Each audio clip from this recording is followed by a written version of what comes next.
12 एकड़ सेटलमेंट किए गए भूमि के रिकॉर्ड में ऑर्डर शीट में छेड़छाड़ किया गया है।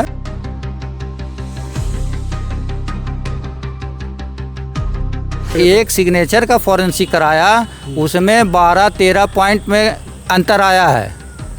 अब मैं पूरा पन्ना का करवाता तो भगवान जाने कितना पॉइंट में अंतर लाता। कोर्ट ने पुलिस से भी ये मांग की कि इसमें एफआईआर क्यों नहीं लॉन्च हुआ। पुलिस के द्वारा भी कोई रिपोर्ट नहीं आया। उपायुक्त स्तर से लेकर के और कलर किरानी स्तर तक के तमाम लोग शामिल हैं।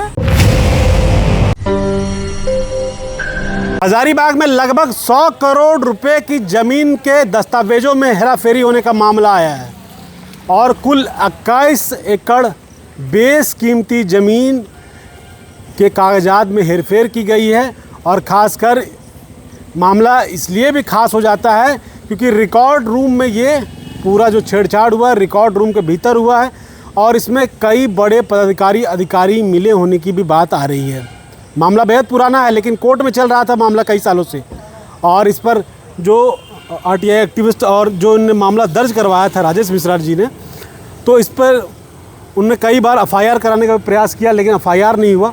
अब जाकर इस मामले में कोर्ट का एक बड़ा आदेश आया है और कोर्ट के आदेश के बाद क्या क्या कुछ होने वाला है राजेश जी बताएंगे। पहले ये बताइए ज़मीन कहाँ का है, क्या नेचर का ज़मीन था ये और क्यों हुआ ये, और रिकॉर्ड रूम के कौन ऐसे लोग शामिल हुए और कैसे किस प्रकार छेड़खानी कागजों के साथ की गई है।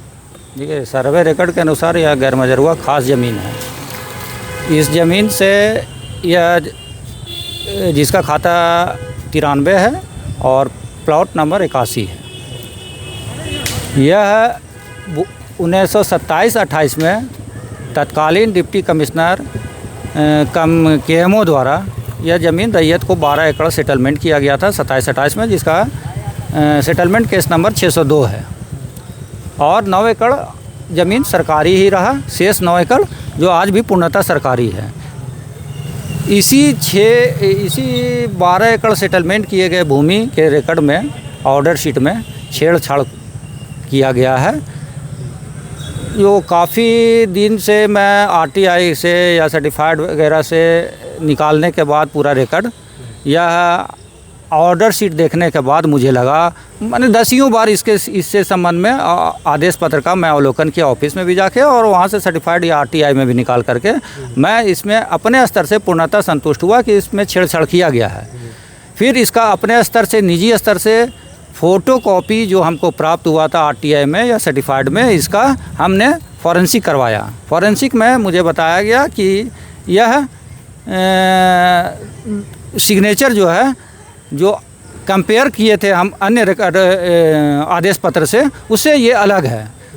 लेकिन चूंकि यह मेरे निजी स्तर पर कराया गया था और फोटो स्टेट से कराया गया था, जिसका विश्वसनीयता का 100% निश्चितता नहीं होता है। सेटलमेंट में जिस अधिकारी ने किसी को सेटल किया था ज़मीन, उस सिग्नेचर वो इस सिग्नेचर में गड़बड़ है। हाँ, मेरे नज़र में आया ये चीज़, तो उस सिग्नेचर का ही मैं सिर्फ फॉरेंसिक करवाया था।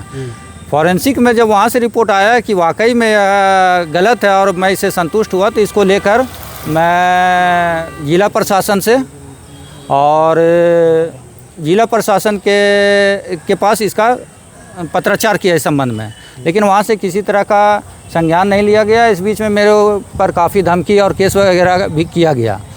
तो ये सब बातों को लेकर के मैं इस संबंध में पुलिस में भी शिकायत किया था, मैंने DGP स्तर तक शिकायत किया इसके बारे में। वहाँ से जांच के क्रम में पुलिस इंस्पेक्टर द्वारा, सदर पुलिस इंस्पेक्टर के द्वारा यह जांच रिपोर्ट में बताया गया कि दोनों पक्ष का बात सुनने के बाद उनको ऐसा प्रतीत हुआ कि दस्तावेज को रिकॉर्ड रूम से लेकर के और इसका फॉरेंसिक जांच कराया जाना चाहिए, इस पर कांड दर्ज होना चाहिए और ये अनुशंसा कर दिए SP को। तो ये इस मामले में क्या कागजात ही बदल दिए गए हैं? ये तो अभी पूरा जांच का विषय है कि पूरा कागजात बदल दिया गया या फिर उसमें कटिंग करके अपने फ़ायदे के नाम को चढ़ाया गया या अपने फ़ायदे के नाम को काटा गया, ये तो जांच का विषय है। नहीं तो आपने बताया कि सिग्नेचर में दिक्कत है, तो उसके अलावा जिनको ये ज़मीन किया गया था, लिखा गया था अधिकारी के द्वारा? मैं सिर्फ एक सिग्नेचर का फॉरेंसिक कराया, उसमें 12-13 पॉइंट में अंतर आया है। अब मैं पूरा पन्ना का करवाता तो भगवान जाने कितना पॉइंट में अंतर लाता, और उसमें काफ़ी पैसा भी खर्च होता है, जो कि मेरे लिए खर्च करना संभव नहीं था, इसलिए मैं पूरा का नहीं करवाया दस्तावेज का फॉरेंसिक। तो बड़ा ज़मीन है, लगभग 21 एकड़ का ज़मीन है ये, और कुल 21 एकड़ ज़मीन में एक सेटलमेंट के बाद ये सारा खेल खेला गया है। सेटलमेंट बेहद पुराना है, लेकिन मामला 2013 में इन्होंने फॉरेंसिक करवाया था। सही हूँ मैं? हाँ। आज क्या हुआ कोर्ट में, क्या आदेश दिया गया है माननीय कोर्ट के द्वारा? देखिए, ऐसा है कि जब हमने एफआईआर के लिए रिक्वेस्ट किया था पुलिस के पास और एफआईआर एक्सेप्ट नहीं किया गया था, तब हमने नियम संगत जो बीएनएसएस के प्रोविज़न है उसमें फिर एसपी के पास हमने आवेदन दिया और एसपी को बोला कि ये जो एफआईआर लॉन्च किया गया उस पर संज्ञान नहीं लिया गया, देयरफॉर इस पर संज्ञान लिया जाए। बट एसपी ने भी इस पर कोई संज्ञान नहीं लिया। लेकिन तो आगे का जो प्रक्रिया वो होता है कि मजिस्ट्रेट के पास आप एक एप्लीकेशन देते हैं एफआईआर लॉन्च करने के लिए। तो हमने एफआईआर लॉन्च करने के लिए एक एप्लीकेशन दिया था, मिसलिनियस क्रिमिनल एप्लीकेशन। वो एप्लीकेशन हमने पिछले साल 15 जून 2025 को ही दिया था।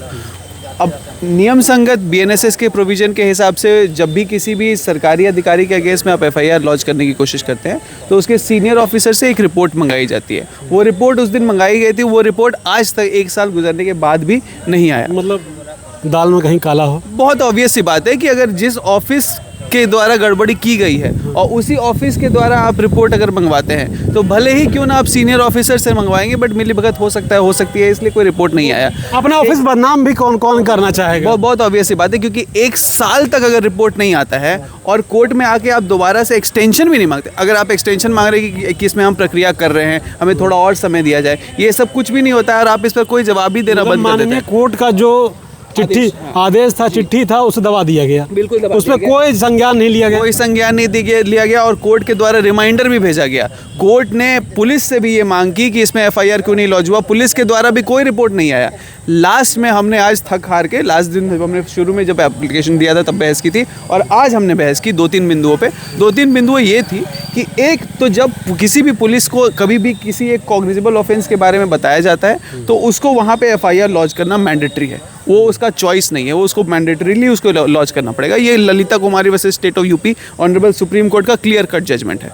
दूसरी पॉइंट हमने ये बोली कि रिसेंटली जो नया प्रोविजन है 175(4) का, जिसमें कि सुपीरियर ऑफिसर से आप रिपोर्ट मंगवाते हैं, वो रिपोर्ट में जो आप समय देते हैं वो समय जैसे ही ख़त्म हो जाता है तो आप अनिश्चित काल तक, मजिस्ट्रेट अनिश्चित काल तक उसका वेट नहीं करेंगे बल्कि अपने हिसाब से उसमें आगे प्रोसीड करेंगे। इन्हीं सब पॉइंट पे हमने आर्गुमेंट किया। और क्योंकि एक केरला का एसओपी प्रोसीजर का वो उन्होंने बना के रखा है, उसमें ये बोलते हैं कि अगर कोई टाइम निर्धारित नहीं किया है तो सीनियर ऑफिसर्स की ड्यूटी है कि वो 7 दिन के अंदर में वो रिपोर्ट दें, और हमारे में साल भर गुजर चुका था। तो हमने बोला कि क्योंकि हमारे पास स्टैंडर्ड ऑपरेटिंग प्रोसीजर नहीं है, बट स्टिल हम दूसरे स्टेट से देख के सीख सकते हैं और देयरफॉर एटलीस्ट कम से कम 1 साल के बाद भी इसको कंटिन्यू करने की ज़रूरत है। मतलब इस मामले में एफआईआर होगा। लास्ट में मजिस्ट्रेट साहब ने इस पे एफआईआर लॉन्च करने का डायरेक्शन दिया है और पुलिस को 7 दिन के अंदर में ऑनरेबल कोर्ट में इसको की इन्फॉर्मेशन देने की बोली है। कौन लोग फंसेंगे भैया? क्योंकि बड़ा मामला है, बड़ा ज़मीन है, 100 करोड़ रुपया बड़ा रकम होता है। और दीपूगढ़ा जैसे रिहायशी इलाके में जो आप सारले का जिक्र कर रहे हैं, वहीं पे बहुत सारे सरकारी कार्यालय हैं और बेहद रिहायशी इलाका माना जाता है। कहते हैं लोग कि हजारीबाग का शिमला गोवा सब वही है। तो ऐसे इलाके में 100 करोड़ रुपये ज़मीन का जो घपला हुआ है या 121 एकड़ ज़मीन का जो घपला हुआ है, तो इसमें कौन कौन लोग फंस सकते हैं? देखिए, इसमें जो ज़मीन को ख़रीदे हैं, बेचे हैं, वो तो खैर फंसेंगे ही, लेकिन इसके अलावे जो उन लोगों के नाम पर पेपर को तैयार करवाए हैं, अधिकारी, कार्यालय कर्मी, संबंधित कार्यालय के कर्मी या पदाधिकारी, वो सब फंसेंगे। और पता नहीं भूमि से संबंधित जितने भी कार्यालय हैं, जहाँ भी इससे संबंधित दस्तावेज गया है, उस सब जगह जांच होना चाहिए। और इसमें कई पदाधिकारियों की मिलीभगत से कतई इनकार नहीं किया जा सकता है। ये उपायुक्त स्तर से लेकर के और क्लर्क किरानी स्तर तक के तमाम लोग शामिल हैं। और भूमाफिया को जो इन लोग अपने सपोर्ट में रखे हैं, वो लोग तो है ही। तो बेहद गंभीर आरोप है और ये पूरा मामला है, कोर्ट में चल रहा है। कोर्ट ने भी आज आदेश दिया है और माननीय न्यायालय के आदेश के बाद क्या क्या प्रक्रिया होगी वो भी आपको लगातार अपडेट देंगे। और ये भी प्रयास रहेगा कि इस मामले में जो भी लोग दोषी हैं और उस पर माननीय कोर्ट क्या संज्ञान लेते हैं, क्या उस पर कार्रवाई करते हैं, तो वो भी जानकारी आपको जल्द देखने को मिलेगी। बाकी बात खबरों के लिए जुड़े रहे लोकतंत्र 19 के साथ। शुक्रिया।